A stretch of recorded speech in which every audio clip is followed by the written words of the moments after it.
Assalamualaikum warahmatullahi wabarakatuh. Kami dari kelompok 1 akan mempresentasikan hasil diskusi kami.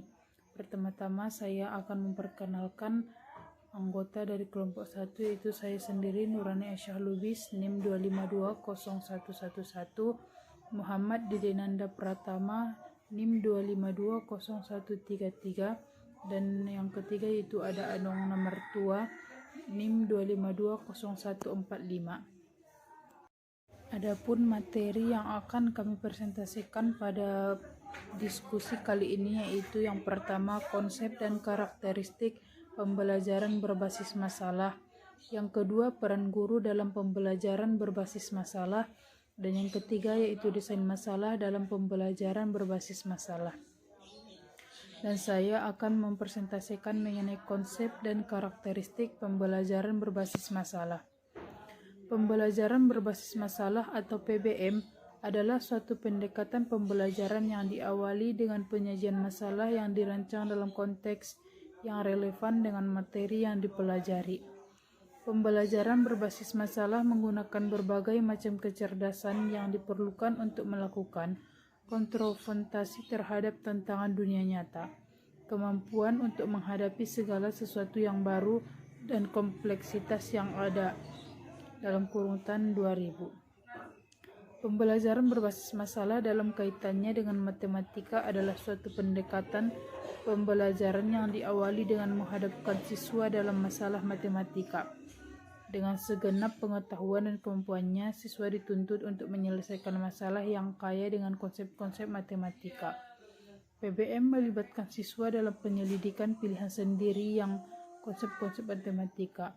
PBM melibatkan siswa dalam penyelidikan pilihan sendiri yang memungkinkan mereka menginterpretasikan dan menjelaskan fenomena dunia nyata dan membangun pemahamannya tentang fenomena itu. Karakteristik pembelajaran berbasis masalah adalah sebagai berikut. Yang pertama itu permasalahan menjadi starting point dalam belajar. Yang kedua yaitu permasalahan yang diangkat adalah permasalahan yang ada di dunia nyata yang tidak terstruktur. Yang ketiga, permasalahan membutuhkan perspektif ganda atau multiple perspektif. Yang keempat yaitu permasalahan menantang pengetahuan yang dimiliki oleh siswa, sikap dan kompetensi yang kemudian membutuhkan identifikasi kebutuhan belajar dan bidang baru dalam belajar. Yang kelima yaitu belajar pengarahan diri menjadi hal yang utama. Yang keenam yaitu pemanfaatan sumber pengetahuan yang beragam. Penggunaannya dan evaluasi sumber informasi merupakan proses yang esensial dalam PBM. Yang ketujuh yaitu belajar adalah kolaboratif, komunikasi dan kooperatif. Dan yang selanjutnya itu pengembangan keterampilan inquiry dan pemecahan masalah sama pentingnya dengan penguasaan isi pengetahuan untuk mencari solusi dari sebuah permasalahan.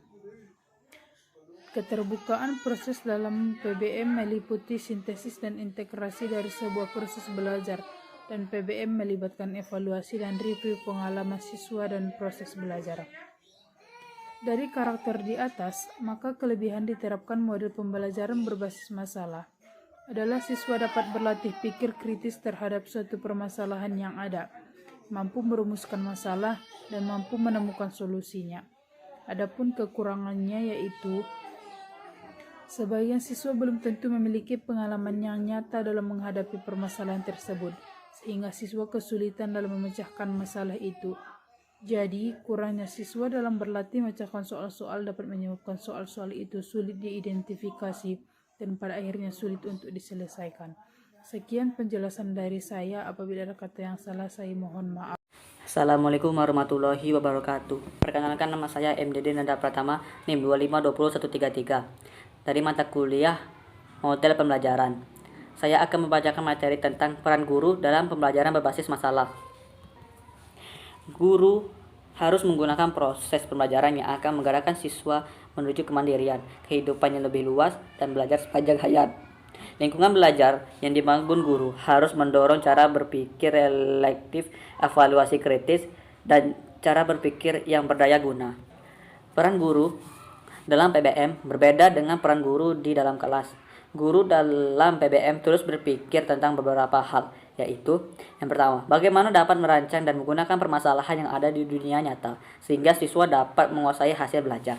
Yang kedua, bagaimana bisa menjadi pelatih siswa dalam proses pemecah masalah, pengarahan diri, dan belajar dengan teman sebaya.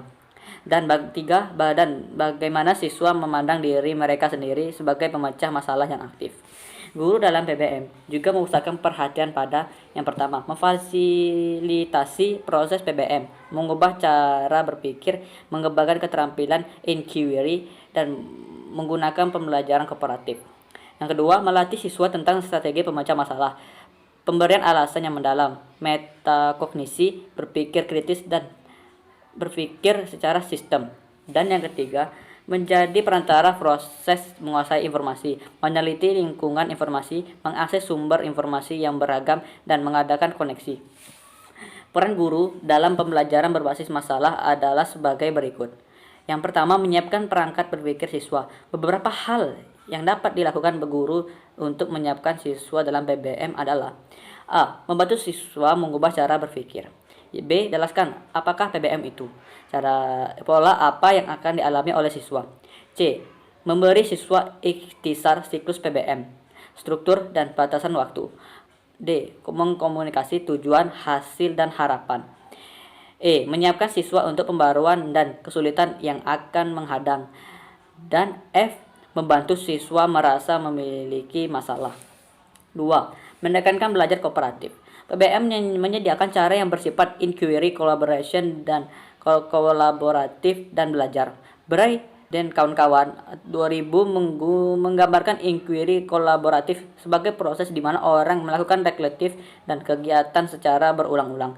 Mereka bekerja dalam bentuk tim untuk menjawab pertanyaan penting. Dalam proses PBM, siswa belajar bahwa bekerja dalam tim dan kolaborasi itu penting untuk mengembangkan proses kognitif yang berguna untuk meneliti lingkungan, memahami permasalahan, mengambil dan menganalisis data penting, dan mengkolaborasi solusi. Yang ketiga, memfasilitasi pembelajaran kelompok kecil dalam pembelajaran berbasis masalah. Belajar dalam kelompok kecil lebih mudah dilakukan apabila anggota berkisar antara 1 sampai 10 siswa atau bahkan lebih sedikit dengan satu orang guru. Guru dapat menggunakan berbagai teknik belajar kooperatif untuk menggabungkan kelompok-kelompok tersebut dalam siklus PBM untuk menyatukan ide, berbagai hasil belajar, dan penyajian ide. Yang keempat, melaksanakan pembelajaran berbasis masalah. Guru mengatur lingkungan belajar untuk mendorong penyatuan dan keterlibatan siswa dalam masalah. Guru juga memainkan peran aktif dalam memfasilitasi inquiry kolaboratif dan proses belajar siswa. Baiklah, jika ada salah kata mohon dimaafkan. Sekian, Assalamualaikum warahmatullahi wabarakatuh. NIM 2520145. Kali ini saya akan menjelaskan materi mengenai model pembelajaran berbasis masalah demi memenuhi mata kuliah model pembelajaran. Desain masalah adalah masalah yang real berupa kenyataan hidup, seperti halnya penguasaan terhadap pemesinan dalam rangka menghadapi tuntutan perkembangan industri. Dalam dunia medis, siswa diajari untuk menemukan sejumlah obat dan penanganan terhadap penyakit. Pendidikan dan pelatihan para guru harus mampu menunjukkan bagaimana menangani situasi ini. Poin kedua, menentukan tujuan pembelajaran berbasis masalah. Sebuah cara memanfaatkan masalah untuk menimbulkan motivasi belajar. Suksesnya pelaksanaan PBM sangat tergantung pada seleksi, desain, dan pengembangan masalah. Pada tahun 1957, Poida berpendapat mengenai soal pemecahan masalah, memuat 4 langkah penyelesaian, yaitu 1. Memahami masalah, kemudian merencanakan penyelesaian, selanjutnya menyelesaikan masalah sesuai rencana, dan melakukan pengecekan kembali terhadap semua langkah yang telah dikerjakan.